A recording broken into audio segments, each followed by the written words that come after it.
I remember flying out of one city in Asia that I shall leave unnamed, and a Dutch woman was sitting next to me. Then I found out she worked in rescuing children from being sexually abused. Found out she was a believer in Christ. We started to talk. I said, "You came here for that purpose?" She said, "Yes, sir." I said, "Were you successful?" She said, "Mr. Zacharias, last night I saw the most hellish thing I had ever seen." She said, "In this city that we have just left, there's a part of the town called Snake Alley, where men come at the end of the day and they do all of their heinous acts at their request and they pay for it. They come and drink a concoction of hard liquor and snake's blood that ravages the mind till they have lost any sense of reason." And she said, "I literally had to tear away from the arms of one man a little 18-month-old baby girl that he was sexually devastating and destroying." 18-month-old baby girl. You tell me there's no such thing as evil? You want to call it deviance? Aberrant? A slip? Jesus looked at it and called it for what it was, the heinousness of sin. And here's the Lord of glory, of whom it was said that he was born of the flesh, as it were, and incarnate in this way, for he shall save his people from their sins. Have you seen your own heart? Have you seen your own heart? The Bible says we have all sinned and come short of the glory of God. Have you seen your own heart before Jesus Christ?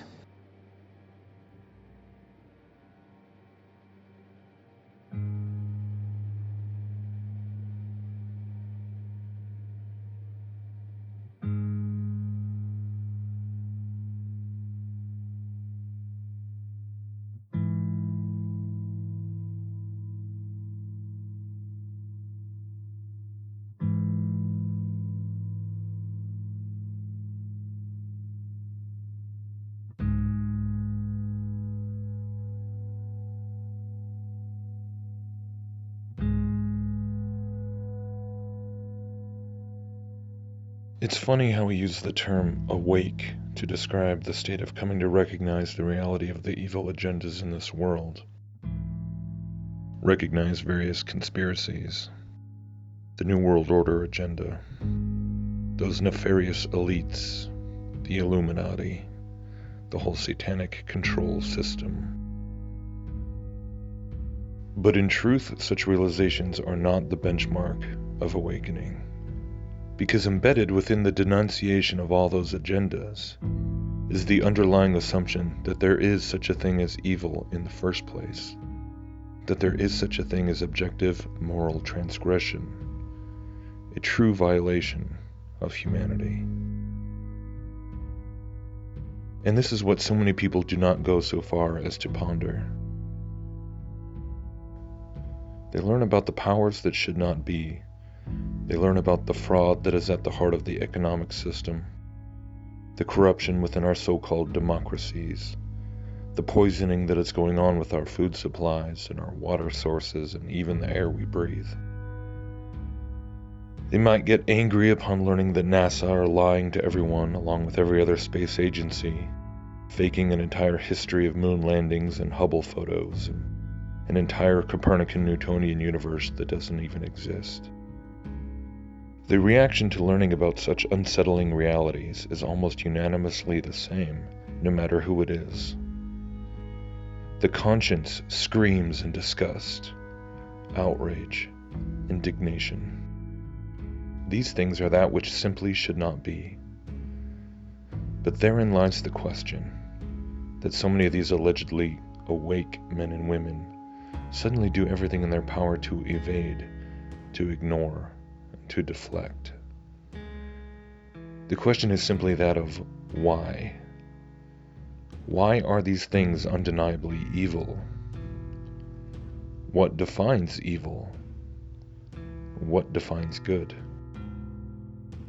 While our consciences collectively scream at the crimes against humanity being done by those in positions of wealth and power, when it comes to the matter of our own moral situation, suddenly the screams dull to a faint whisper.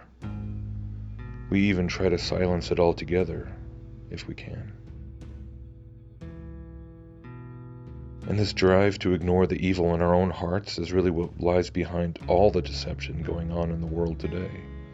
All the conspiracy, all the wars, all the lying and stealing, the raping, the destruction. But of course, the superficially awake do not accept this. They refuse to entertain the possibility that those despised elites are ultimately, at the end of the day, no different than themselves, ensnared by the same appetites, the same bondage, the same delusions. And the delusions really only take a few different basic forms, and those forms are themselves only variations of the same singular thing at the end of the day. Some will insist there is no God. There is only the vast universe, exploded from nothing, self-creating and self-organizing over billions of years. Only matter plus energy plus time plus chance, and nothing more. And as such, they believe they've excused themselves from the odious notion of being subject to some psychotic deity who would dare impose any moral parameters upon their lives. They imagine themselves to be free as they fly at thousands of miles per hour through the vast emptiness of an ever-evolving cosmos. But they are not free. Not at all. For in reducing everything to the mechanistic determinism of scientific materialism, freedom comes at the cost of being free of any meaning, any morality, any purpose. In the cold, impersonal universe of cosmic evolution, there is no design, no plan, no blueprint, no expectations. Life itself cannot even be regarded as having any more value or significance than non-life. All is nothing more than matter and energy, molecules and galaxies, colliding and repelling, forming and dissolving, organizing and dispersing, endlessly. And in such a cold universe, there is no way to call anything evil, no basis upon which to object to anything at all, because in such a universe, the desecration of a child is just another temporary random mechanical combination of matter and energy, no more or no less meaningful than a wave crashing on the shore, or a branch falling from a tree. It is a meaningless, hopeless, mechanistic worldview that ultimately renders the individual and humanity as a whole completely worthless.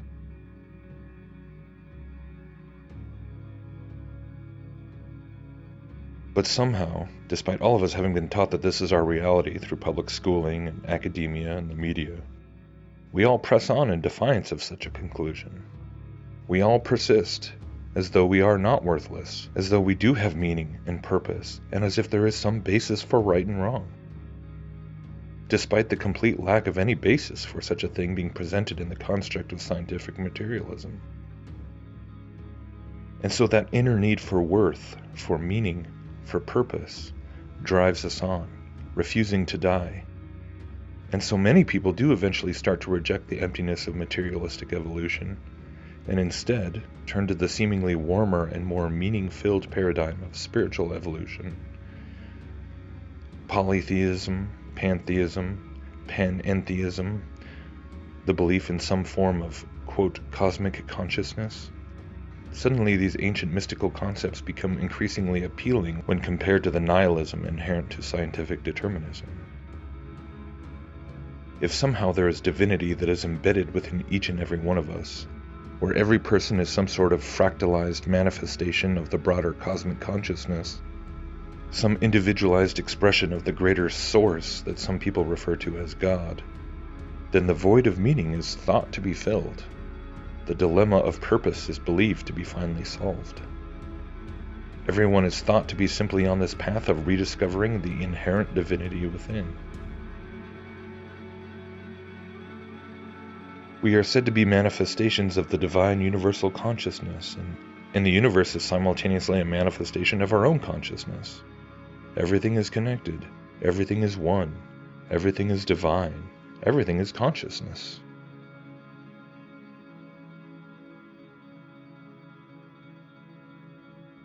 But there is still that pesky little problem of evil. Because just as when the entire cosmos is said to be an impersonal materialistic accident, the deification of everything renders it all ultimately just as meaningless and hopeless and empty as when there was no deity at all. Just as when you can't say that any given mechanistic process is any more objectively good or evil than another, how can you actually argue that any specific manifestation of the divine consciousness is any more objectively good or evil than any other? When you accept the idea that the physical world is simply an illusion, or a manifestation of consciousness, the quote, divine dance, or however you wish to describe it, then indeed you have removed that pesky dogmatic notion of sin that the Bible keeps pointing to. But you've removed it completely. Not just from intruding upon your own life, but from any circumstance, anywhere. You then have no basis to say of anyone or any situation, that should not be. You should not do this. This should be stopped. Because it's all just part of the dance. It's all just a dream. It's all part of the cosmic simulation. It's all just code. It's all just information manifesting as action and substance, and information is morally sterile. There is no evil in the world to bother speaking out against, because everything going on in the world is a manifestation of the divine. There are no moral laws to violate, because everything is part of the divine. Everything is, quote, moral, so then nothing is. There's nothing left by which you can truly say that it is good to feed a child, and evil to kill a child. There is no longer such a thing as moral choice. No external, objective rule by which anything can ultimately be said to be right or wrong. No measure of action that can truly be called evil.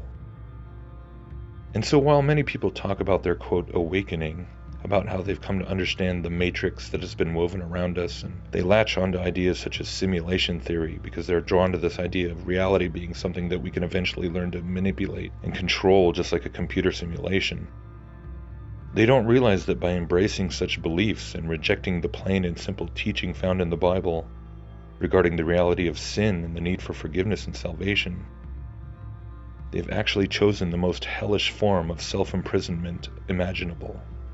Because by deifying themselves, instead of the external, eternal, self-existent creator, by embracing that, quote, divinity within, they have actually, unknowingly, chosen to pursue a world in which anything goes. And it really is incredible to me how so many people in the, quote, truth movement can be so horrified in their reactions when they learn about things like young innocent children, even infants, being tortured and raped and sacrificed as a part of these ongoing Illuminati rituals.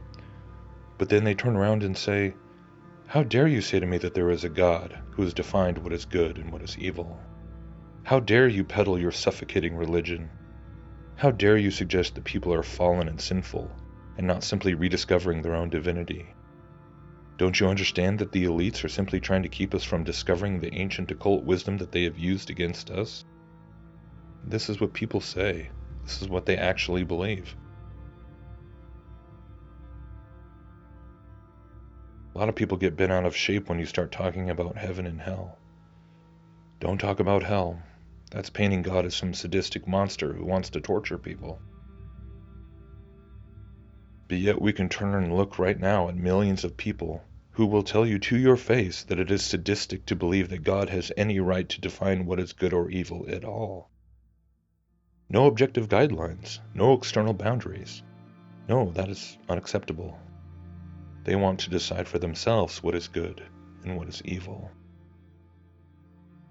And so you explain to me how that is not in itself people choosing the framework that is ultimately nothing more than a recipe for hell.